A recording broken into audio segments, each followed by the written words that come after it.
प्रिय भाई और बहनों, ऑस्कर वाइल्ड द्वारा रचित एक कहानी द रोज एंड नाइटिंगेल आप पढ़े या सुने होंगे। उस कहानी में एक छोटी सी चिड़िया की बात की गई है जो प्रत्येक दिन एक फूल बागान में जाकर एक खास सफेद रंग के गुलाब फूल को निहारती थी। एक दिन गुलाब फूल ने उससे पूछा, तुम यहाँ रोज दिन क्यों आती हो? चिड़िया ने वहां आने का वजह बताते हुए अपने दिल की बात कही कि वह उन्हें बहुत प्यार करती है, पर गुलाब फूल ने इसे मानने के लिए तैयार नहीं हुआ। अगर वास्तव में वह उसे प्यार करती है तो इसका उन्हें प्रमाण देना होगा, और वह यह होगा कि उसके सफेद रंग को लाल करना होगा। वास्तव में वह छोटी चिड़िया उसे बहुत प्यार करती थी और उसके लिए वह किसी भी हद तक जा सकती थी। अतः वह अपने चोंच से अपने को घायल की और अपने लहू को निकाल कर उस गुलाब फूल में लगाते गए और वह लाल हो गया। पर सारा लहू निकलने के कारण वह अपने को स्थिर नहीं रख पाई और अंत में मैं तुम्हें प्यार करती हूं कहते हुए जमीन पर गिर गई और मर गई।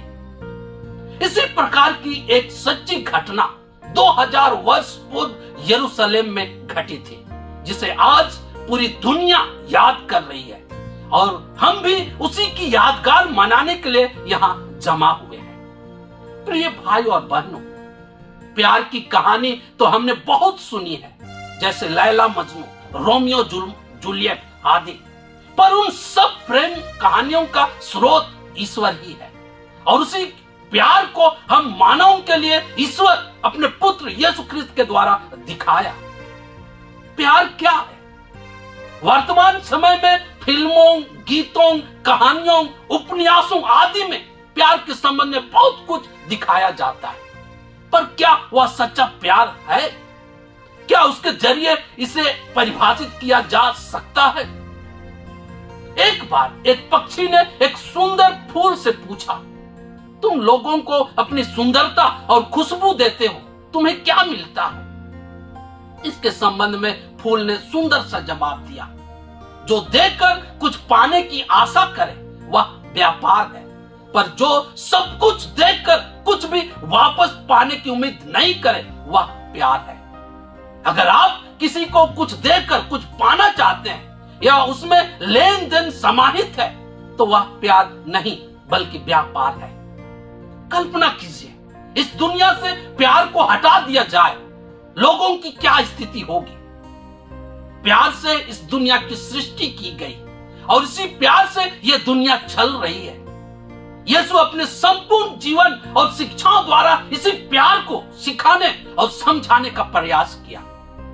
ईश्वर जब हम मानवों को बनाया, हर जन में प्यार पाने और प्यार देने का स्वभाव दिया, पर वर्तमान समय में हम अपने बुराई, स्वार्थ और घमंड के कारण इसे दूषित कर दिए हैं। हमारे आचरण में प्यार नहीं पर व्यापार वाली भाव झलकती है। यीशु ने अपने शिष्यों और अनुयायियों को सबसे बड़ा प्यार के बारे में बताया था। उसने कहा था, अपने मित्र के लिए अपने प्राण अर्पित करने से बड़ा किसी का प्यार नहीं है। अभी के समय में कौन किसी को इस हद तक प्यार करता है कि वह उसके लिए प्राण दे दे? यीशु हमारे लिए अपना प्राण देकर अपना सबसे बड़ा प्यार दिखाया है। उसकी महानता पर गौर कीजिए। हम अपने पापों द्वारा उनके दुश्मन बन गए थे। कई बार हम अपने आचरण द्वारा उनसे विश्वासघात किए। यीशु का साधारण सा सिद्धांत था, पाप से घृणा करो, पापी से नहीं। इसी को आधार मानकर पूरे मानव जाति को बचाने के लिए वह अपना प्राण दे दिया।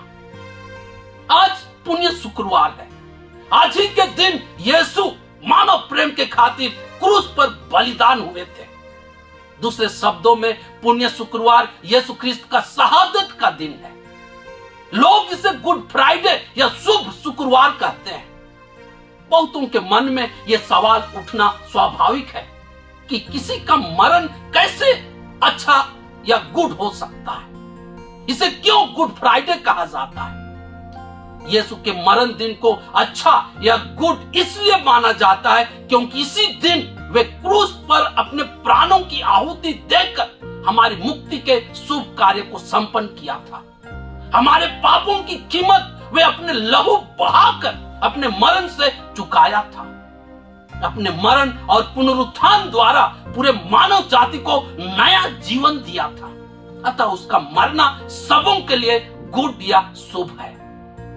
ईश्वर हमें मुफ्त में जीवन दिया और वह चाहता है कि यह जीवन सुंदर, अच्छा और दूसरों के लिए आदर्श हो।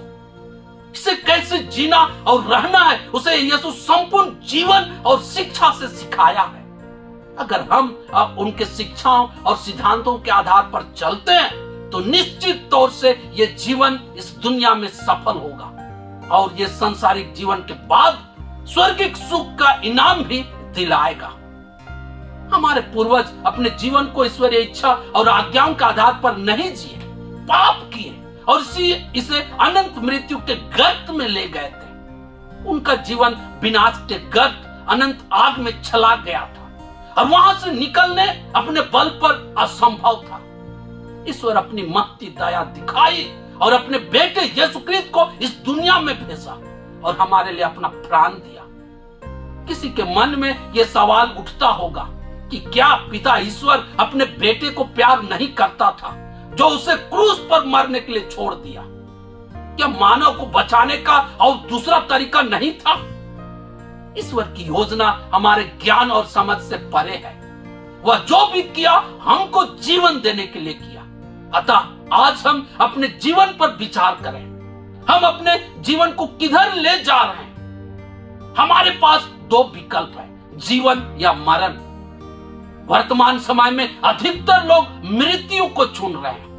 प्यार के बदले घृणा और नफरत का जीवन जी रहे हैं। उदार और सेवा के बदले स्वार्थ और घमंड के आधार पर चल रहे हैं। स्वाभाविक जीवन के बदले में दिखावा का जीवन जी रहे हैं। इस तरह के जीवन से यीशु क्रिस्त के क्रूस बलिदान का कोई लाभ हमें मिलने वाला नहीं है। आज की यह धर्म विधि हमें यह बता रही है कि यीशु हमें संपूर्ण जीवन देने के लिए क्रूस पर बलिदान हुए। आज वे हम हर जन से पूछ रहे हैं, तुम संसारिक पाप में जीवन जीते हुए मृत्यु के पीछे क्यों भाग रहे हो? इस सवाल का हमारे पास क्या जवाब है? हम क्या चाहते हैं, जीवन या मृत्यु? जीवन ईश्वर के आदेश पर चलने से हमें मिल सकती है। आमीन।